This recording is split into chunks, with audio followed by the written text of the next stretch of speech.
What's up? What's going on? Here a little early. Feeling good. Feeling thankful, grateful. Today it's bright. It's sunny. It's illuminating. If y'all popping in, do me a favor, hit that like button, that share button, subscribe, hype notification, bell notification, so you know every time I come on. Yes, I'm a little early, but y'all know me when I do this podcast, unless I'm on vacation or something like that. I say 4:30 as a general rule. Sometimes I'll be a little bit before. Sometimes I'll be a little bit after. I'm eating a lollipop. It's whatever. But it doesn't matter if I'm here before or after. The thing that matters is that I'm here to give you guys a little bit of entertainment. When I see 7 of y'all in here, so we're going to rock the show out, man. And y'all see the title. You guys see the title, man. Don't follow too close. Don't follow too when you drive in driving. If you follow too close to somebody, and you are one of those individuals that likes to tailgate, essentially, you put yourself at the mercy of the driver that is in front of you. So essentially, they are controlling you. Whatever they do, you are at their whim. And yesterday, it was real bad thunderstorms in Springfield and central northern Connecticut area. Bloomfield, Weathersfield, not Weathersfield, but Bloomfield, Enfield. Central northern Connecticut, southern Mass. It was real bad. Pretty much the day was like that. When I got to work, it was easing up, but it was still, the ground was clearly wet. It was like one of those situations where half the sky was dark and half of it was completely sunny. So usually when it's completely dark on one side of clouds and completely sunny on the other side, if it's sunny enough, you'll see a rainbow against the clouds. That's the trick. If you ever want to see a rainbow, if you don't know this, if half the sky is dark with clouds and the other half is bright with sun, it's like the dark side splits the prism and you can see the rainbow. People were still speeding. People were still driving crazy, 85, 90 miles per hour, 100 miles per hour damn near on these slick roads. And me, when it starts getting like that, people just wilding. I don't know what compels people to drive like this and act so crazy. And I've learned this in trucking school. I have a tendency, I stay in the right lane. Well, first of all, I like to give a good amount of space when I drive in between people. I try to give at least 2 car lengths or 2 seconds minimum. I don't want to be so close to the bumper where I can read the small print of where you bought the car from, not the license plate, the small print of the dealership that you got your car from. I'm right behind somebody because we're at a stoplight, but I can see it says Mazda of Manchester.com. That's what it says. But on the highway, I shouldn't be able to see that when we're driving like fast. Anyway, I'm coming up close to exit 38 in Windsor, going south. And that's just a crazy convergence because exit 38, it's an on-ramp right before that where a lot of people that come from the Bradley Airport, they tend to merge from that area. And a lot of people do merge and get right off, and a lot of people are trying to get off exit 38 going into Windsor. And sometimes people just don't know how the lanes converge, so they'll realize they're in the wrong lane at the last second and try to get off to get off, you know what I'm saying, to try to get on the highway so they don't get off on the exit, or vice versa. They are too far over and realize, oh snap, the exit's over there, so I got to cross over real quick. So you got a lot of cross driving within that area. Know where you're going. If you know where you're going, you'll be in the right lane leading up to that. At any rate, I see it, man. I see some dudes speeding. and he kind of swerving a little bit. His car was brown. I forget what kind of car it was. And literally, I was like, "Yo, something about to go down. Let me." Like, I had a good enough space, but I was like, let me take my foot off the gas because the ground was real slick. So you don't want to hit the brakes too hard on a slick road because that'll cause you to hydroplane. So ease my foot off the gas. My car, I can switch between not manual, but I can downshift. You know what I'm saying? So I downshift a few gears to slow down the speed of my vehicle with the engine. And you know what I mean? I just got ready because it was looking bad. Anyway, boom, the dude just creamed the back of her car. He was tailgating so close. Whatever she saw in front of her startled her, and he just swerved right into her bumper. Bam, and he hit her so hard, his airbag deployed. And I saw it. I saw it. Not only did I see it, I heard it. That's how I was close enough to see and hear that, but I was far enough to avoid it. Now I'm seeing this happen. I'm the first person to see this accident in front of me. So instinctively, trucking school rules, I push my four-way flashers as an indicator to the people behind me, like slow the F down. An accident just happened. Sure enough, everybody slowed down. I wasn't about to wait and be a witness or anything like that. The dude got out of the car. He was unscathed. He was able to get out. He walked over, looked at the lady's car, and like by that point, I just drove past and I kept it moving. If I was following too closely to that individual, my car would have been done. If I was following too closely to that individual, not only did he crash, I would have crashed. Whoever behind me would have crashed. Because this is another thing too. Because I saw what was going on, I probably noticed it before the people behind me. I instinctively slowed down the speed, bracing for what was about to happen in front of me. And by me just gradually slowing down, the people behind me gradually slowed down as well. She abruptly stopped,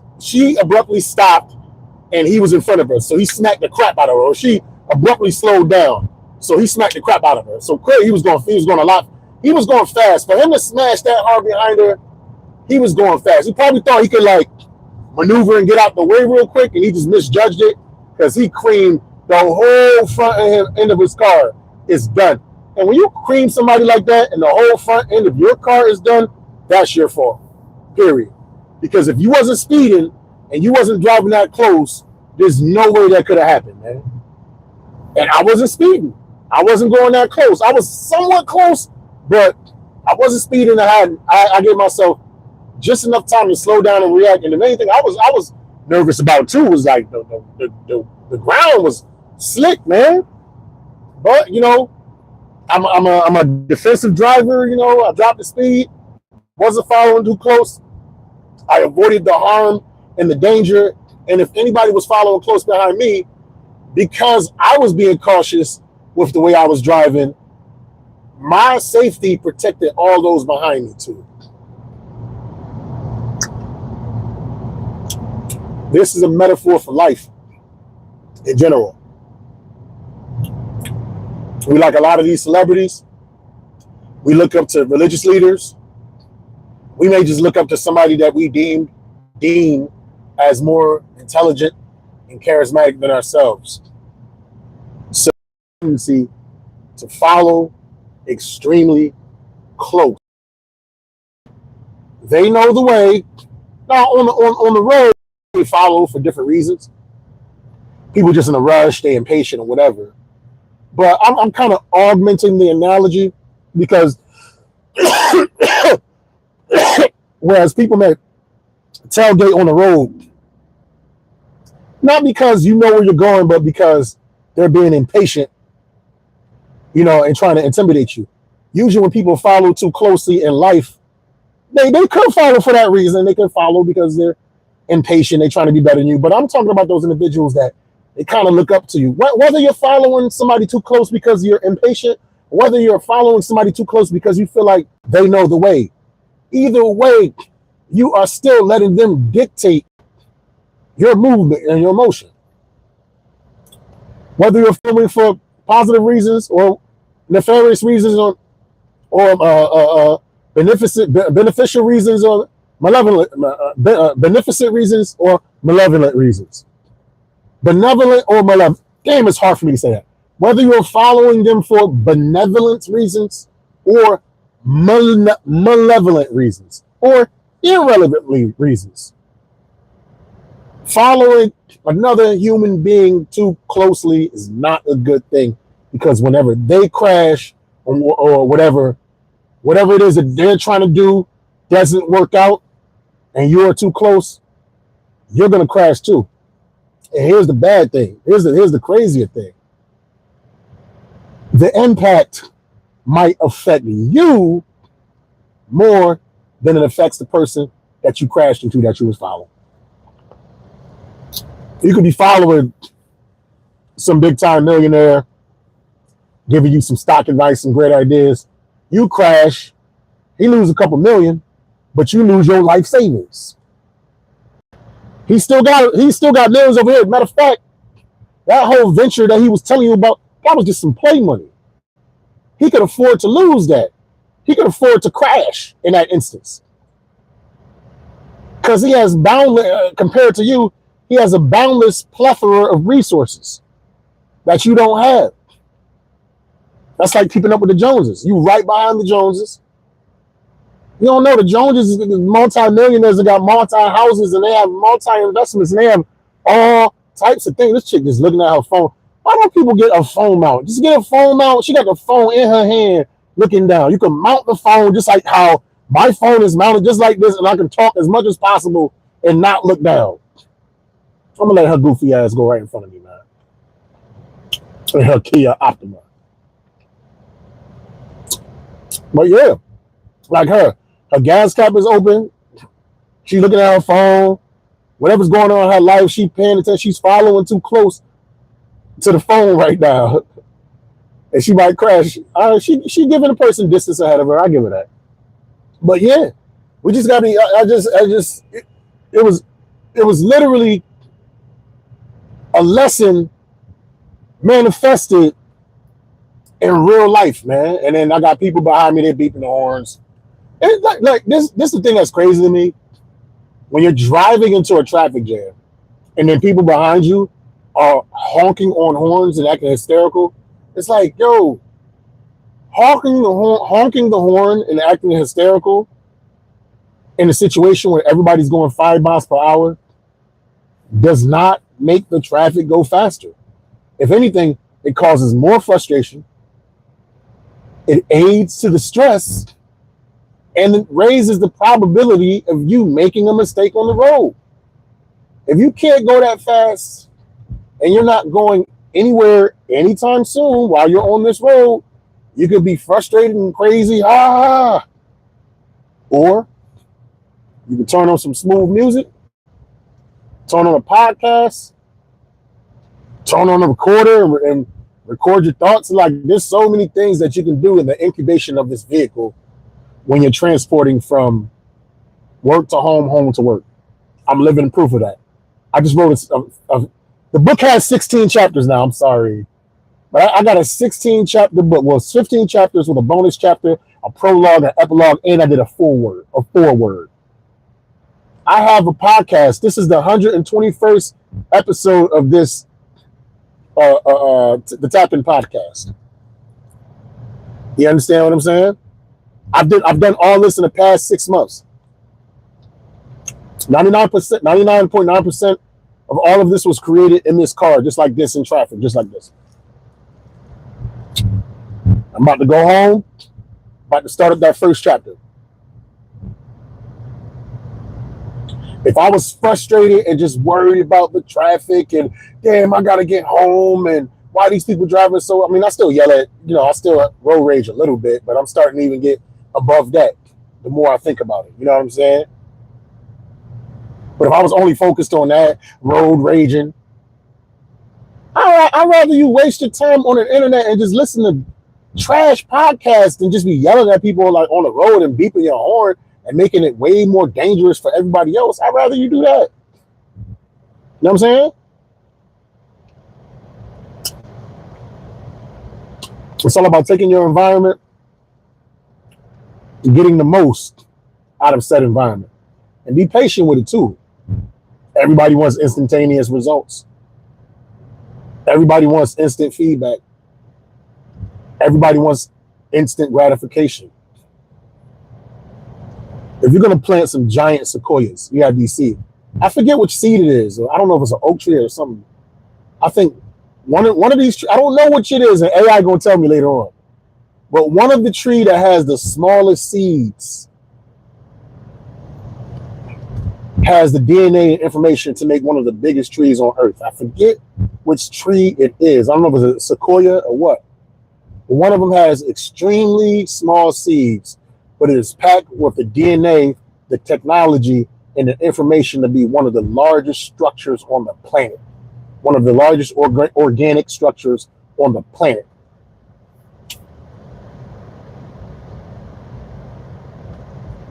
But you have to plant it first, plant it on the planet. It needed water, sunlight, it needed to be fed, it needed to be cultivated, and it just needed the time. The tree wasn't worried about, damn, it's going to take me hundreds of years to grow. The first thing is it planted itself. Me doing this podcast, that was planting the seed for the book. Me getting together the chapters, the annotations, the prologue, the epilogue, the foreword, me doing all that, that's me tilling the land a little bit. That's me setting up the fence. You know what I'm saying? That's me getting the fertilizer ready. That's me getting the feeding schedule together. You know? Now it's starting to bud. It's budding now. Now it's all about just putting together the pages. It's pretty much, to me, the tree is grown. Now it's about picking these fruits and then packaging these fruits and putting them in jars and then starting to present it to you guys because the book is done. You know?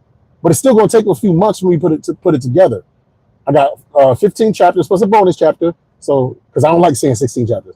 I have 15 chapters plus a bonus chapter, prologue, epilogue, and a foreword. And the way I'm going to break this down, I want to try to do at least one chapter a week because what I do is most of my book, all of my book, like 99.9% of my book, all of the pages come directly from this podcast. Every day I say something deep and philosophical, I'm like, damn, this is dope. This could be going in a book. The words are already here.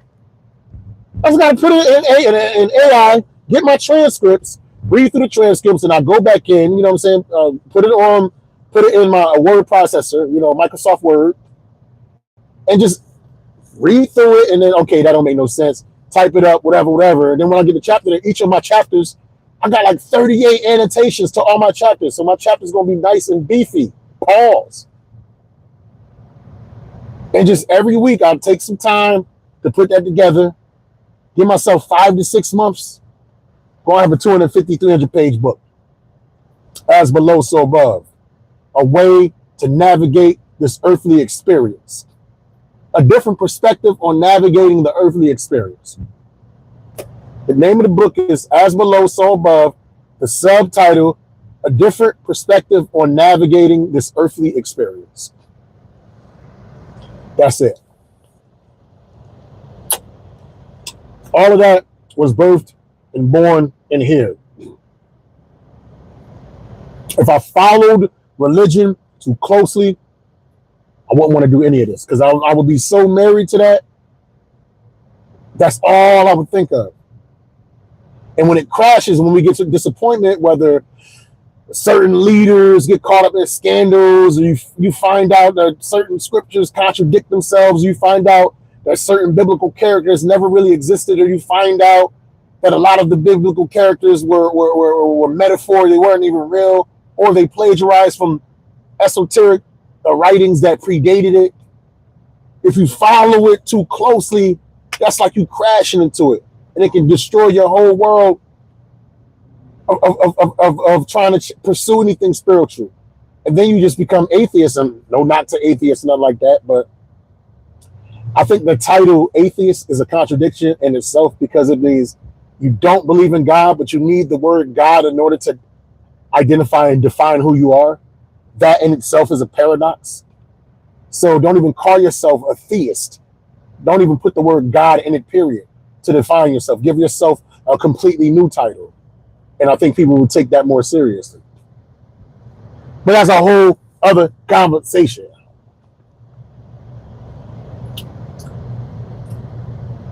Don't follow too close. Even when I'm driving, like, let me show y'all how I drive, yo. I'm gonna spin this around. Y'all think, oh, damn it. Give me 1 second. Give me 1 second.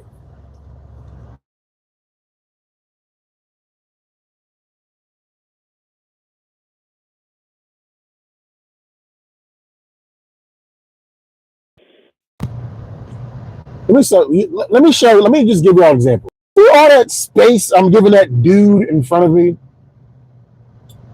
You see that comfortable? We can count it from that pole. 1,000, 2,000, 1,000, 4,000, 5. I'm giving this dude in front of me 5 seconds of space. Regardless of how he breaks, how he acts goofy, how he's driving is not going to affect me. Now you see somebody merge in the lane, I'm still giving the same space. And here's the crazy thing: if that dude was driving 85 miles per hour, I could still be doing the same 85 miles per hour speed with a 5-second buffer in between us. I don't gotta go that fast. I don't have to follow that close. Now we see the speed is starting to pick up. I'm picking up, but I'm not riding a bumper or nothing like that. I don't have to.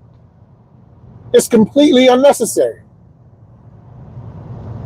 Another person merged into my lane. That's cool. We straight. I'm gonna let them go ahead. Now I know it's people behind me. Somebody's definitely tailgating me a little bit. And right when I get past this exit one, you know what I'm saying?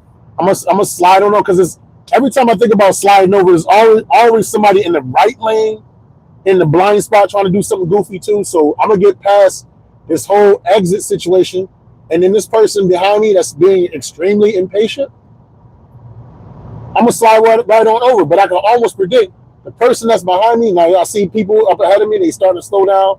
I saw it before any of them people in front of me saw it. Because one thing trucking school teaches you is you got to look 15 seconds ahead of you. You know what I'm saying? Now this dude to the right of me, he's pretty much matching my speed. That's the person right there. Told you they was going to go ahead of me. Now you about to pass me on the right. Yep. I knew it. I knew that was going to happen. No signal, just impatient. That's how people are. Now this next guy about to try to pass me on the right, but I'm not going to let him. I'm not going to let him. This dude right here might hop in the lane. He's signaling, but I'm not going to let him. Now I'm going to pick up a little speed to clear myself through all of this. Now I'm driving like about 95 miles per hour. I'm still not tailgating nobody. I can almost guarantee that person that behind me still tailgating me. Sure enough, they are, but we are clear. And now I can slide over to the lane. And you can see this asshole. He's doing almost like 100 miles per hour. In the Tesla, right there, no reason. And the other asshole. Now I'm gonna let them deal with each other right now, because that's the other dude that passed me on the right. Now look at all this confusion that's happening in the front. These 3 assholes right here. Look at that. But me, I'm still maintaining and keeping my distance, staying away from it. I don't got to be a part of that. I don't have to be a part of any of that. I'll let them do what they do. You know, I just wanted to get it out of the thickets of all the mergers that were behind me. Once I got past the thicket, I moved on over. But even before I did that, somebody passed me on the right, and that other dude was about to try to pass me on the right. I was being a little bit aggressive. I sped up. I didn't let him pass me on the right. But as soon as he got the opportunity, he passed me on the right, and then everybody was braking in front of him, and that could have been something bad. But look at all this space. I'm in the fast lane right now. I'm doing 85 miles per hour, and I'm still giving a comfortable amount of space to the individuals in front of me. Now, here's another thing. When y'all driving in America, if you don't want a speeding ticket, first of all, try to stay out of the fast lane, which I am. I'm in the fast lane. But if you are in the fast lane, don't make an attempt to not be the leader of the pack. And if you ever have a vibe that is going to be a cop coming up, I see the break in the road. I mean, I got out of the lane, but hey, it's cool to ride that middle lane. Ride that middle lane, drop the speed. Listen, you ain't trying to get no ticket. You're not trying to get pulled over. You're not trying to get in an accident. You just trying to get home as best as you can. Don't follow too close. You see how I'm giving this girl? Now we driving like 73 miles per hour. It's somebody right in front. I think she's a girl. It's a girl right in front of me. Hey, I'm keeping the distance where it is. I think 70 and a 65 is not a bad speed, especially in middle lane. Hey, do your thing, baby. Do your thing, boo boo. Hey, I know y'all liking this entertainment, man. Y'all see what I got pinned in the messages? Hey, man, if you like this, in my Venmo, my Cash App, my PayPal is all right there, and this will help me fund putting me in a position to be doing this full time during the day, doing the comedy at night, cranking out books. I'm working on this particular book. I got a horror book coming out as well, but that's down the pipe. But I already started that as well. Listen, man, I ain't gonna talk y'all ear off forever. I just gave y'all just an in-depth look of how I drive, how I maneuver on these streets. I'm feeling fantastic, feeling wonderful, getting healthy. I'm kicking whatever was bothering my intestines. I'm kicking its ass, and I'm feeling great right now. Energy level is way up. Motivation is up even higher. Somebody's about to try to pass me on the right again right now. If he's out here driving, just come over this way and go that way, because this middle lane is nice and safe, and I'm not going to leave it just because you're trying to be intimidating in my blind spot. Hey, I think I've spoken to y'all enough. I've had a great time. Just don't follow too close. Do not follow too close to anybody or anything or any situation in life, because you leave how you move and how you stop in their hands. You don't want that, because if they crash, you crash. With that being said, there is no such thing as writer's block. If the comedy guys have not given you anything new to scribe on that page, it is their way of telling you to work out the things they already gave you. Stay away from the nonsense. Stay away from the negativity. Stay away from the gossip. Stay away from the rumors. Stay away from foolishness. Focus on the funny and lead with love, because life is not something that happens in spite of you. Life is an experience for you to behold. It is an experience of infinite. It is an experience of an infinite amount of experiences for you to behold an infinite amount of times. So get it beholden. Enjoy your Tuesday. Drink safely. Drive responsibly. I'll holler at y'all. Much love. Peace.